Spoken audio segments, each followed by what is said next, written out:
Assalamu alaikum. I believe you are very fine today by the grace of Allah.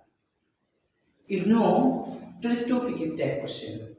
I believe if you understand the rules of tag question clearly, you will get full marks in your examination.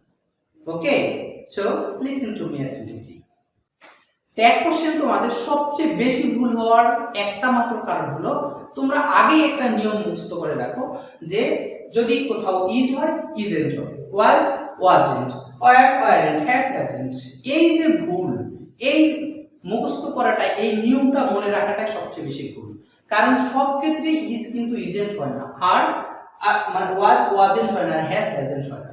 তাহলে আজকে আমরা এই বিষয়টা নিয়ে আলোচনা করব, কখন কখন এগুলো হয় আর কখন কখন হয় না।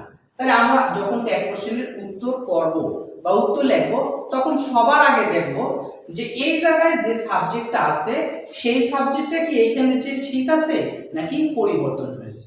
তাহলে তোমাদের সবচেয়ে বেশি যে জিনিসটা মনে রাখতে হবে, তাহলে একটা সেন্টেন্সের মধ্যে যখন সেন্টেন্সটা তৈরি করা হয়েছে এর সাবজেক্টটা এখানে যদি থার্ড পারসন সিঙ্গুলার নাম্বার হয় তাহলে কিন্তু এই জায়গায় ইজ থাকবে, এবং পাস্ট টেন্সের ক্ষেত্রে এখানে ওয়াজ থাকবে, এবং হ্যাভ এর ক্ষেত্রে এখানে হ্যাজ থাকবে। কিন্তু এই সাবজেক্টটা যদি উত্তর লেখার সময় চেঞ্জ হয়ে প্লুরাল করতে হয়, অর্থাৎ উত্তরে যে যদি দে হয়, তখনই কিন্তু এখানকার ইজটা চেঞ্জ হয়, এখানে আসলে আর হবে, এখানে ওয়াজটা এখানে ওয়্যার হবে, এখানে হ্যাজটা এখানে হ্যাভ হবে।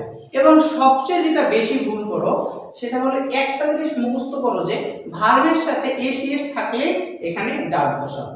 This is wrong.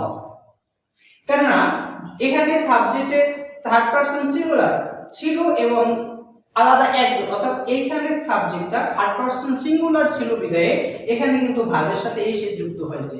কিন্তু যেহেতু এই সাবজেক্টটা পরিবর্তন হয়ে এখানে এসে থার্ড পারসন প্লুরাল করতে হয়, থার্ড পারসন প্লুরাল করতে হয়, অর্থাৎ দে যেহেতু করতে হয়, সেক্ষেত্রে এই জায়গায় কিন্তু ভার্বের সাথে এস এস থাকলেও এখানে এসে জয়েন্ট হবে।